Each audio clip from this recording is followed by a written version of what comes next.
You did something, and you do not remember it, because you filed it under nothing, chosen one. It was not the day you prayed the hardest. It was smaller than that.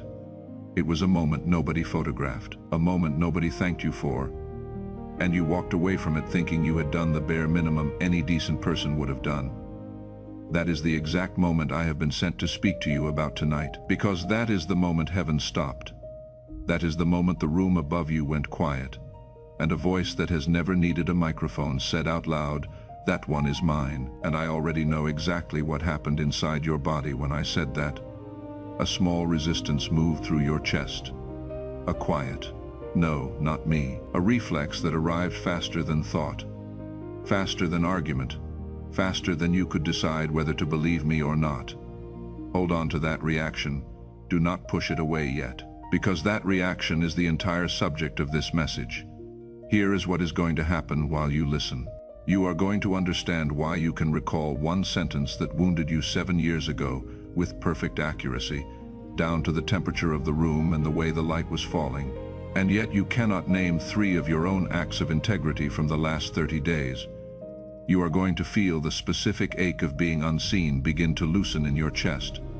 Not because I flatter you, but because it is going to become clear, in a way you cannot argue with, that you were seen the entire time, and you simply could not read the record that was being kept about you. And you are going to walk away able to do something you cannot do right now. You are going to leave with a working method for recovering the evidence of your own life. Let me pay you something before we go any deeper, because I do not believe in making a person wait an hour for their first piece of bread. Try this while you are sitting there. Name 3 things you did in the last 30 days that nobody witnessed, and that cost you something. Real cost, money you could have kept, time you could have slept through, a word you could have said and did not. Take a moment. Most people cannot finish that list. Now do the other one. Name 3 things you did wrong in the same 30 days. Notice what just happened. That list arrived instantly. It arrived in order. It arrived with dialogue, with faces, with the exact tone of voice somebody used. You did not have to search for it. It was already loaded and waiting. That is not honesty. That is not humility. That is not you being spiritually mature enough to see your own flaws clearly. That is a recording problem. And it is happening inside a machine you did not build and were never handed the manual for. Your memory was made to record danger at the highest resolution it has, because for thousands of years danger was the thing that killed people. And it records quiet integrity at the very lowest setting, because your integrity never threatened anyone, so nothing in the system ever flagged it as worth keeping. So you have been walking around holding a highlight reel of your failures in one hand, and a blurred, unreadable file of your faithfulness in the other. And then you looked at the 2 of them, and you drew a conclusion about the kind of person you are. Chosen one. You reached a verdict about your own soul using corrupted evidence. If something in you went still just now, if that quiet "no, not me" is still echoing in your chest, then this message found the right person. This channel exists for the ones who have carried much and been thanked little. So before we go any deeper, take 1 second and subscribe. Not for me, for you, so that the next word heaven wants to send you does not get lost in the noise. Subscribe, turn on the bell, and let this be a place you can come back to. Now let me describe your life to you, and you tell me how close I get. You are the one people call when something falls apart. You are not the one people call when something is being celebrated. You noticed that years ago, and you decided it was fine, and mostly it is fine, except for a specific hour of the night when it is not fine at all. You have carried people who never once turned around to check whether you were still standing, and you did not resent them for it. That is what makes this so hard to talk about. You did not become bitter. You just became quiet, and the quiet slowly hardened into a story about your own worth that you now repeat without even noticing. When somebody thanks you, something in you goes tight. You say it was nothing. You say do not worry about it. You say anyone would have done the same, which is a sentence you have said hundreds of times, and which was not true a single time you said it. Anyone would not have done the same. You did. You pray, and the prayers feel like they are being spoken into a room with excellent acoustics and no listener. Not because you doubt that God exists. You have never doubted that. You doubt that God has any particular interest in you specifically, as opposed to the general category of people who are trying. And here is the sign that convinced me you are the one this message is for. Recently, something in your life got heavier rather than lighter. More responsibility, not less. More weight on your shoulders in a season when you had every reason to expect relief, and you have been quietly wondering what you did to deserve the increase. 4 out of 5 of those, maybe all 5. And here is the thing about that list, chosen one. Every single item on it is a symptom of the same underlying condition. And it is not the condition you think it is. You believe you are unrecognized. You believe the problem is that heaven has not noticed you, or has noticed you and set you aside, or is waiting for you to become more before it says your name. That is not what is happening. Here is what is actually happening. In the plainest language I have, you are not unrecognized. You are unable to read your own record. And the specific act that got you claimed publicly is one you personally filed under nothing. There is a name for this. Call it credit blindness. It is not modesty. Modesty is a choice you make about what you say. This happens before you say anything. In the half a second between an event occurring and your mind deciding whether to keep it. And every honest, tired, faithful person I have ever spoken to has it worse than every arrogant person they have ever met. That is not an accident. And by the time we are finished, you will understand exactly why. Here is the symptom you feel most often and understand the least. You cannot produce evidence of your own goodness on demand. If I asked you tonight to stand up and make the case that you are a person of substance, you would go looking through your own memory and come back with almost nothing. A few things you would immediately qualify, things you would explain away in the same breath you offered them. But if I asked you to make the case against yourself, you would need no preparation at all. You could speak for 20 minutes without notes. You have the transcript of a conversation from years ago.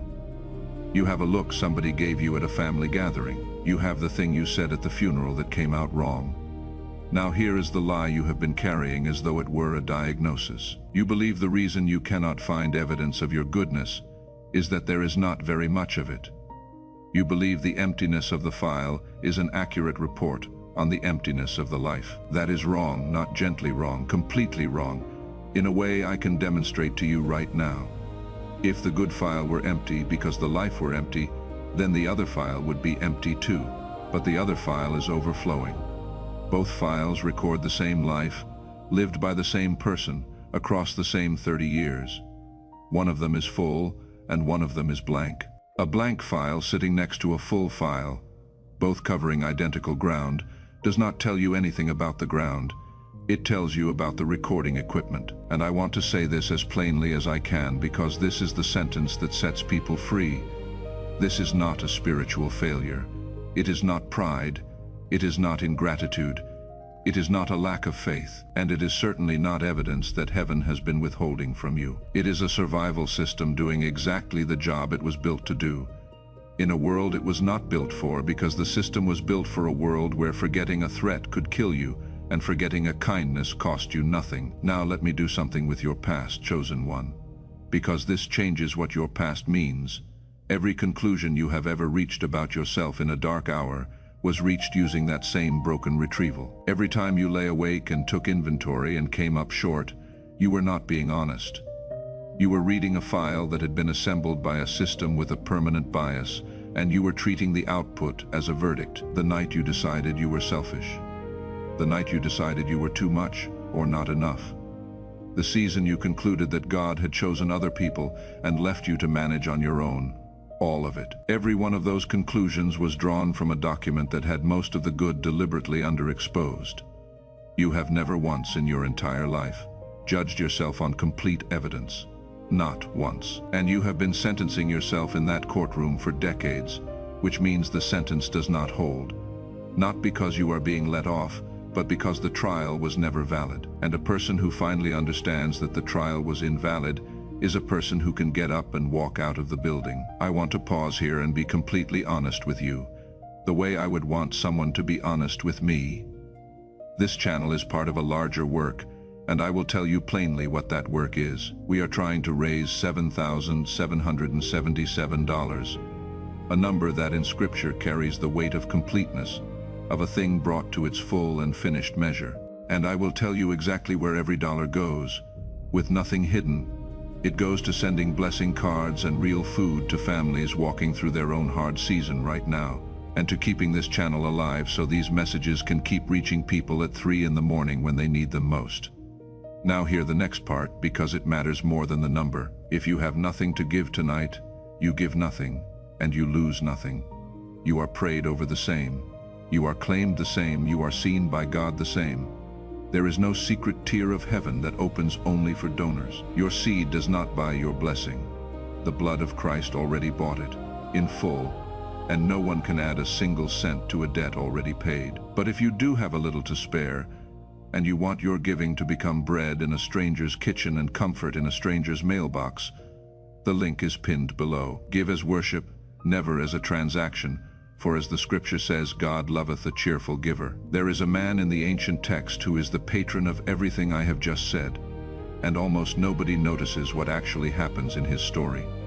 His name is Gideon. When we meet him, he is threshing wheat inside a winepress. And that is a detail people skim right past. Threshing is done up on a hilltop, out in the open where the wind can carry the chaff away. He is doing it down in a pit, in a hole in the ground, because he is hiding from an occupying army. It is a picture of a man doing necessary work in the worst possible conditions, unseen, getting a fraction of the result he would get anywhere else. And a messenger arrives and says one sentence to him, "The Lord is with thee, thou mighty man of valor." Now watch Gideon, because Gideon is you. He does not say thank you. He does not straighten up, he argues. He says, "My family is poor in Manasseh, and I am the least in my father's house." He is not being humble. He is reading his own file out loud, and his file says least, and he genuinely believes the file. 2 records existed of the same man in that moment. One said mighty man of valor. One said least in the household, and the messenger was not there to encourage him. The messenger was there to correct the paperwork. And notice what heaven does not do. Heaven does not argue him out of it. Heaven does not deliver a lecture on self-esteem. Heaven simply keeps using the true name until the man finally starts responding to it, which takes a while because a name you cannot read yet still works on you every time it is spoken. And that is what this hour is. Chosen one, this is not encouragement.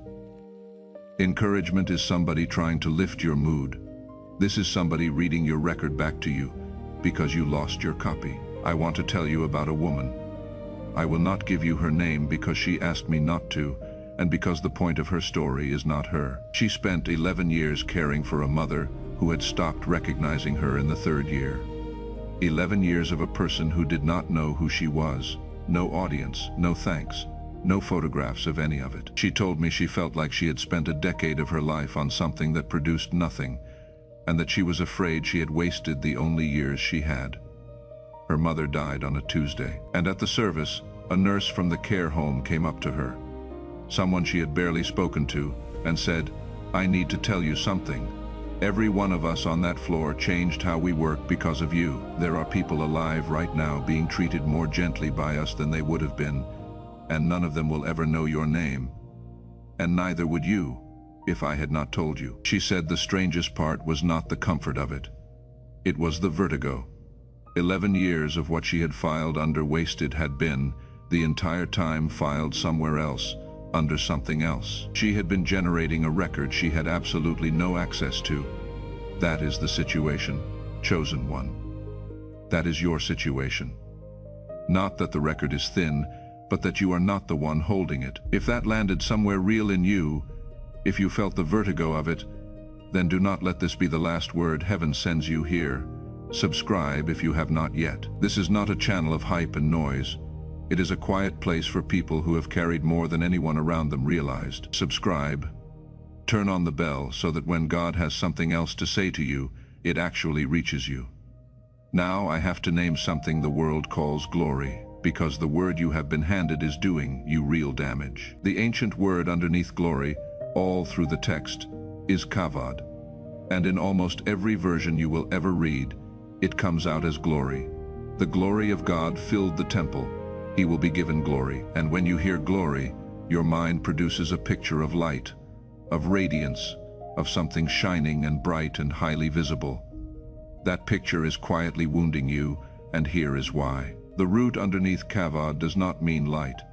It means weight, heaviness.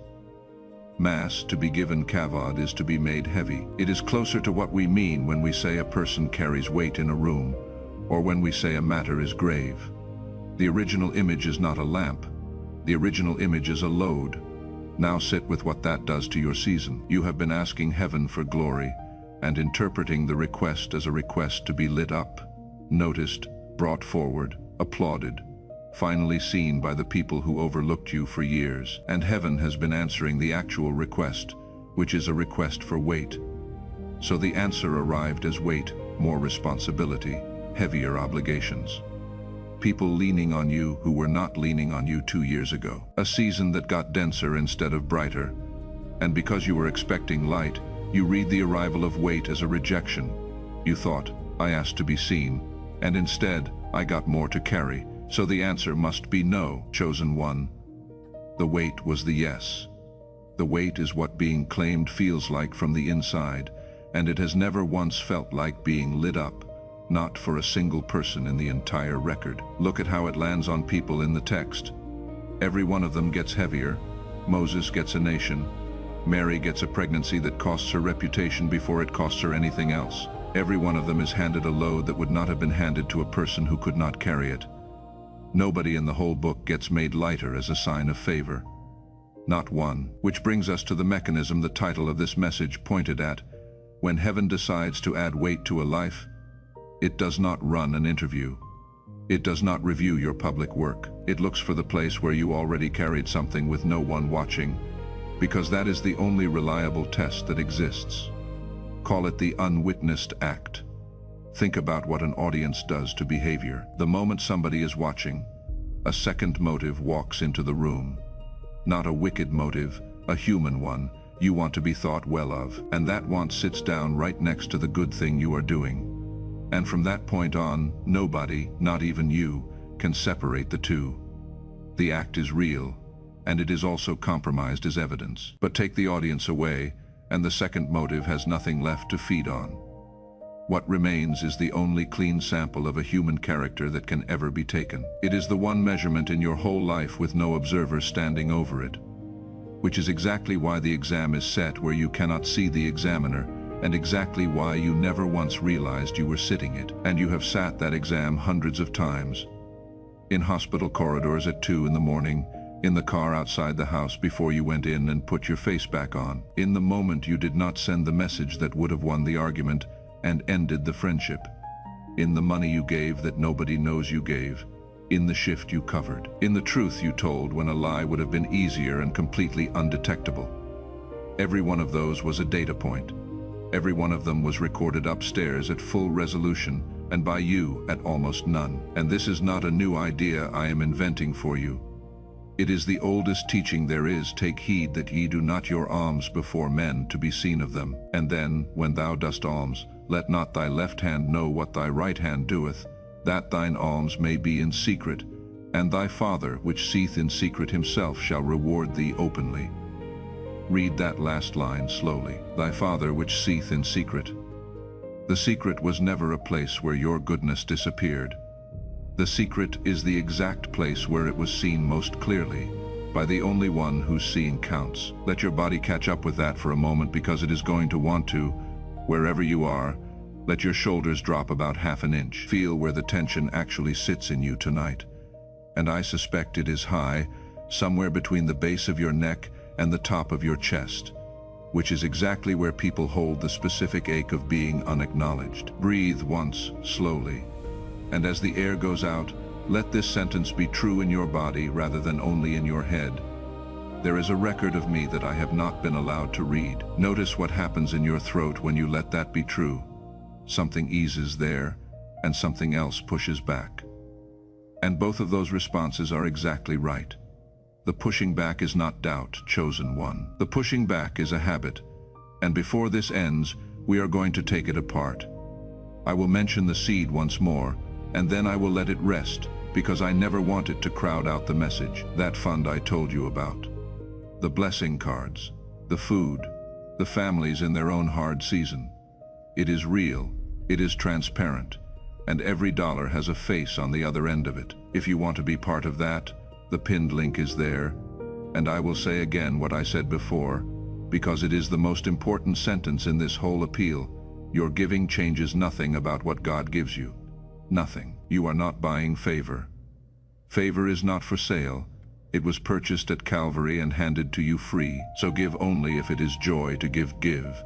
Give as one already full, pouring a little of your fullness into someone else's empty cup. And if tonight your own cup is empty, then receive and give another day. There is no shame in either. Both are holy. There is a small scene in the text that takes about 4 seconds to happen and has outlived every empire that existed when it occurred. A woman walks past the treasury and puts in 2 of the smallest coins in circulation. That is the whole event. She does not announce it.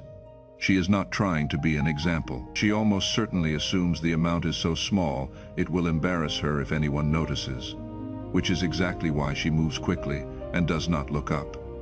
And a man sitting across the courtyard, who was not there to watch the treasury and had no reason to be looking in that direction, stops the conversation he is having and says, "This poor widow hath cast more in than all they which have cast into the treasury." Consider the arithmetic of that. He is not being poetic. He is measuring cost instead of amount, and by that measure, her 2 coins outweigh an entire day of donations from wealthy men who gave visibly and were thanked publicly for it. The whole ledger of that afternoon gets rewritten by 4 seconds that the woman performing them thought were beneath notice.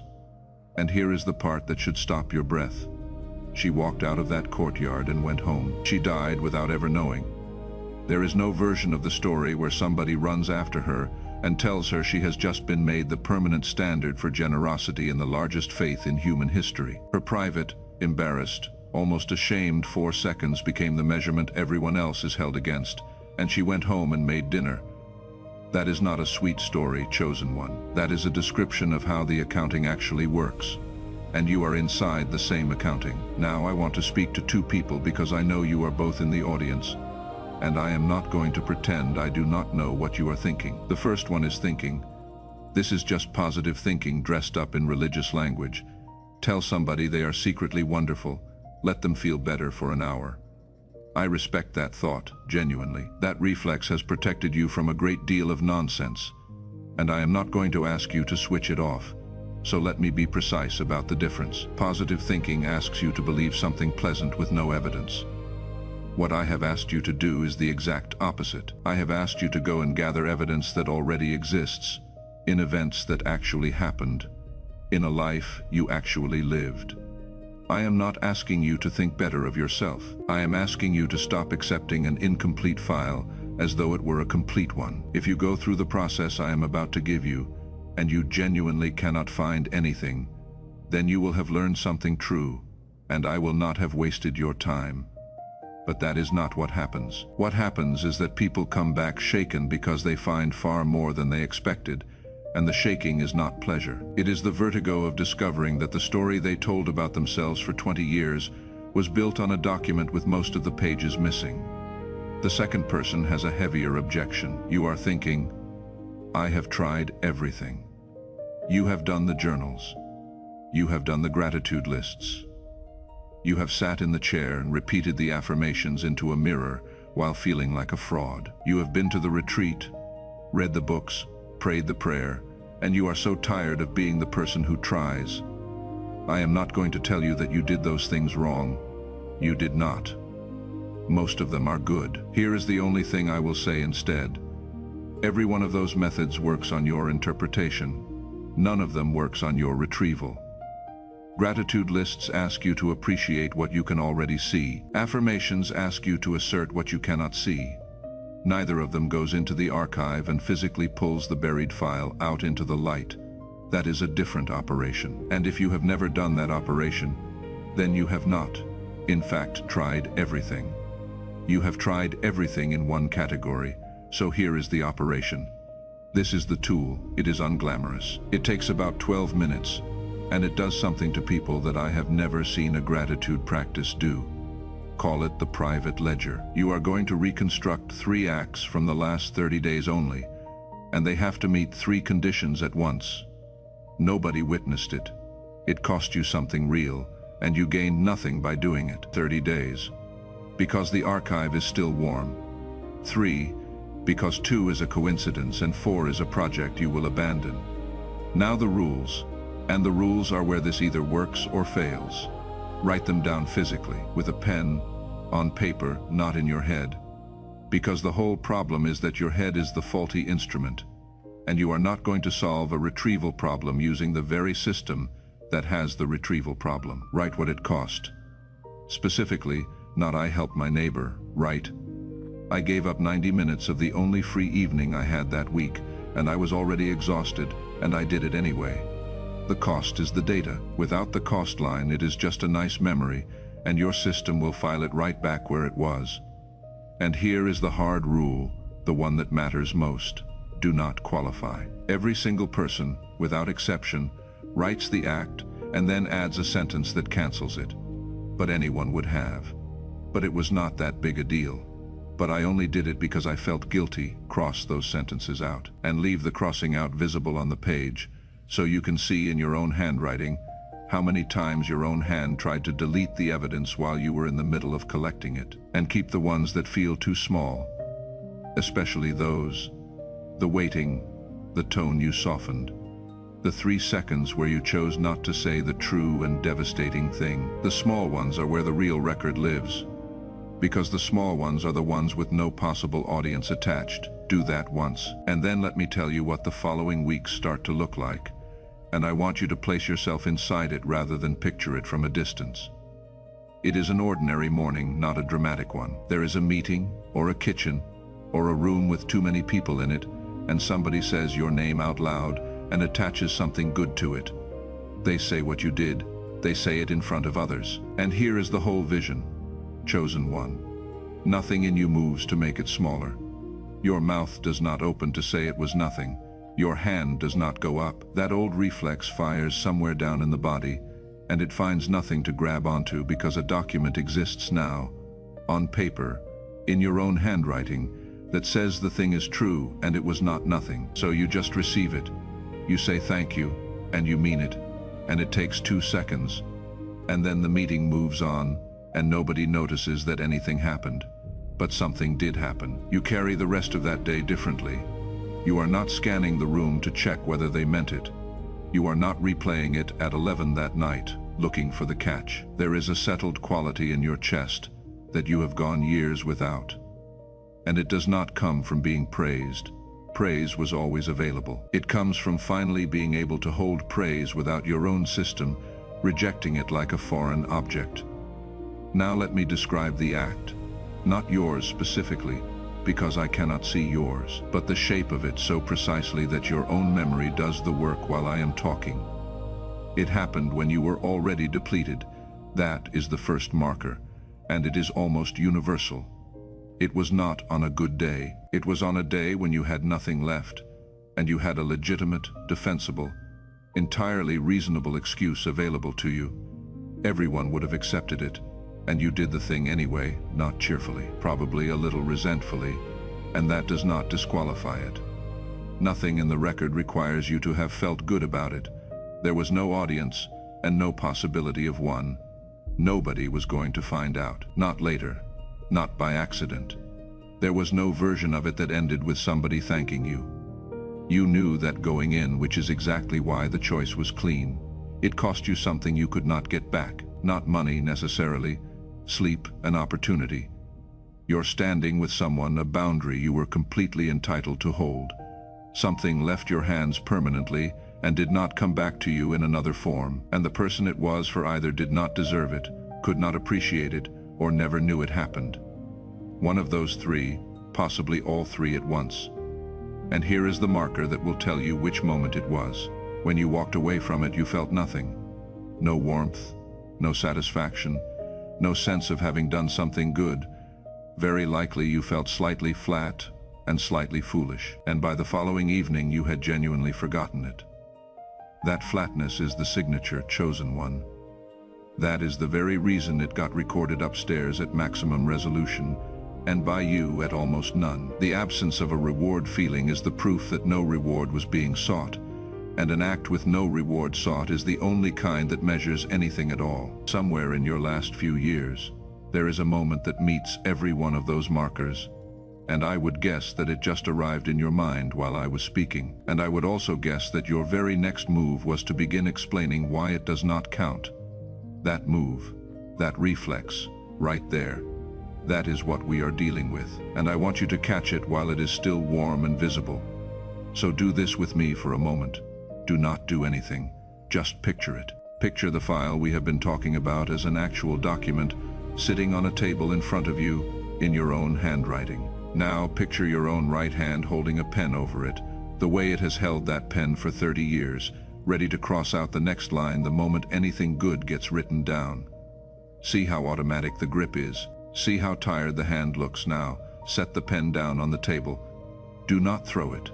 Just open your fingers and put it down and leave the page exactly as it is, with everything on it still legible. Now let me come back to something I planted earlier, because it is time to turn it over. And this is the piece that explains why the other things you tried never quite worked. We have been talking as though the recording problem simply happens to you, as though the machinery underexposes the good, and you are just the person receiving a poor file. That is true, but it is incomplete, and the incomplete part is the part you can actually do something about because you have been helping it along.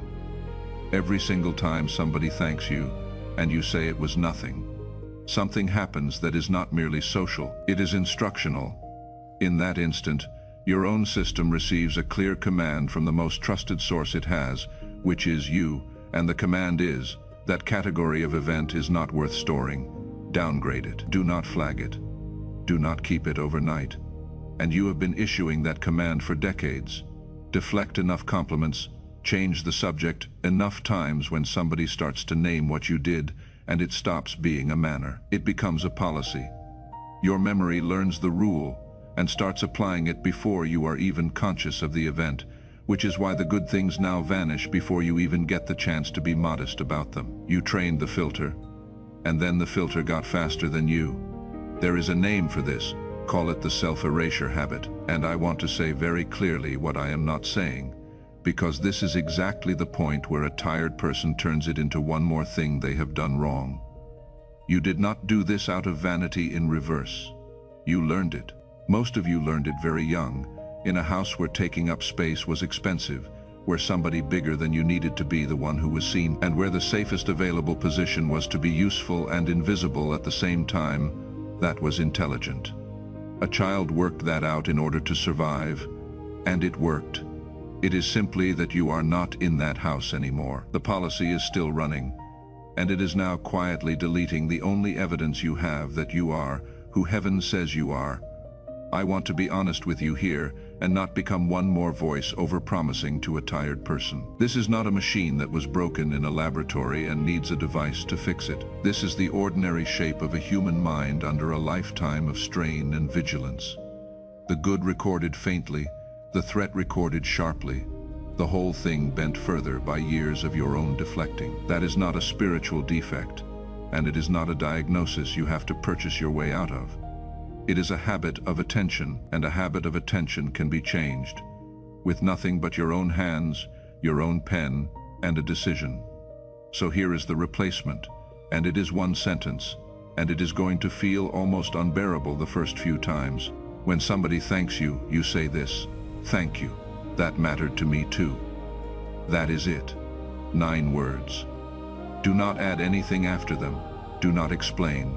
Do not deflect the credit onto circumstance. Do not say it was really the team, or it was really nothing.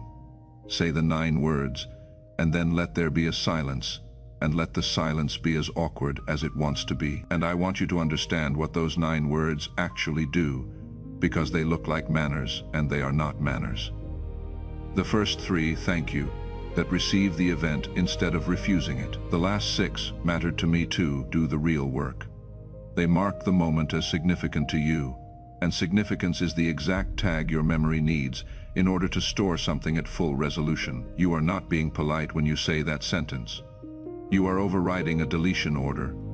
You are reaching into the machinery and manually flagging a file to be kept in real time in front of a witness. Do that 20 times, and the record starts to come back on its own, without effort, in ordinary moments. And you will find yourself remembering things about your own life that you have not had access to in years. This is the last time I will ask, and I ask it as a friend. Subscribe and stay. Not because the number means anything to me, but because learning to read your own record is not a one-night thing. It is a road, and I would count it a joy to walk it with you. If this message met you tonight, let the next one find you too. Subscribe, turn on the bell, and let this be a place you keep coming back to. Let me show you where this ends up, because there is a version of your life on the other side of this, and I want you standing in it. It is a year from now, maybe 2, and something is different about the way you enter a room. That is the strangest place to notice it. But that is where people notice it. Right now, some part of you enters every room slightly early, slightly ahead of yourself, working, assessing whether you are welcome here, being a little more helpful than the situation actually requires, reading faces for a verdict that never quite comes. You are auditioning, chosen one. You have been auditioning for years, and you are auditioning for a part that was cast a long time ago and never once taken away from you. In this version, that stops. You walk in, and you are simply present. You take a seat without checking whether it was the right one. When there is a lull, you do not rush to fill it with usefulness. And somebody who has known you for years says you seem different and cannot name what it is, and you cannot fully name it either. And the answer is that you stopped running a background process that had been quietly consuming most of your available strength. And here is the part nobody predicts. You are kinder. Everybody assumes that a person who stops erasing themselves becomes harder to be around. The opposite happens. The competition goes out of it. When you finally know your own record, another person having a good day stops feeling like something is being taken from you. One last word about the fund, and then I am done, because the message matters more than the ask, and I never want to reverse that order. If tonight puts something back into your hands, and you have a little to give, and you want it to become food on a hard table and a card of blessing in a lonely mailbox, the pinned link is there, and every gift goes exactly where I told you, to families in their own unseen, unthanked season, and to keeping this light on. But I will close the way I opened, because it is the truest thing I know how to say about giving. You are not paying to be claimed. You were already claimed on a day you called nothing, long before you ever heard of this channel, and no amount of money makes that 1 degree more true. So give. If you give, as one whose own ledger is finally being read back to them, quietly, gladly, with nothing to prove. And if you have nothing to give tonight, then simply receive, with no guilt and no lesser place at the table. What heaven wrote about you is the same either way. Now let me put the whole thing in plain language, with no images and no metaphor, because you have received a great deal tonight, and you deserve to be able to say it back to yourself in one paragraph. Here is why any of this matters. Your sense of whether you are chosen has never once been built from your life. It has been built from what your memory hands you about your life. And that memory keeps the failures sharp and the faithfulness blurred. Not because you are proud, but because that is how the instrument was made. And because you have spent years teaching it to erase the good even faster. Repair the retrieval, and the conclusion changes on its own. Here is what to do. 3 unwitnessed costly acts from the last 30 days, written on paper, with the cost named and every qualifying sentence crossed out. Then the 9 words. Every time somebody thanks you, starting with the very next person. And here is who this is for. Not everyone. It is for the person who has been sincere for years with no visible return, who does the right thing when there is nothing in it, who has been carrying more weight lately and reading the weight as a punishment. If that is you, this was always addressed to you before you go. Let me tell you where you can keep this close, when the noise of tomorrow returns and the old reflex tries to start up again. Everything we make on the other side of this, at Noble Soul, is built for exactly this. For the quiet, faithful, unthanked soul, learning to read their own record again. Blessing cards you can hold in your hand on the nights the file goes blank. Morning reflections to begin the day before the self-erasure policy wakes up. Evening reflections to lay the day down and name one thing you did that was not nothing. Nothing loud, nothing that shouts for your attention. Just steady, gentle companions for a person heaven has already claimed. You will find them at nobelspiritual.com. A place made for people standing exactly where you are standing tonight. But whether or not you ever visit, whether or not you ever give a single thing, I want you to carry the real gift out of here. The truth that you were seen the entire time and claimed on a day you called nothing. That is yours already. No one can take it, and no one had to pay for it. Now hear what is true, and let it be spoken over you like the declaration it is. You are not unseen, you are unread, and that is ending tonight. You are not the sum of your worst hours. You are the one who kept going when there was no one in the room. You are not auditioning. You were cast. The weight you carry is not a punishment. It is the shape of a yes. You are known at full resolution by the only one whose file is accurate. You are claimed, and you were claimed on a day you called nothing. And now let me pray the ancient blessing over you as you go. The words the priests were given to speak over God's own people. The Lord bless thee, and keep thee. The Lord make his face shine upon thee, and be gracious unto thee. The Lord lift up his countenance upon thee, and give thee peace. May the weight you have been given prove to be the exact measure of the trust that was placed in you. May the record be returned to your hands, and may you never again call it nothing, when heaven has already called it yours. Amen.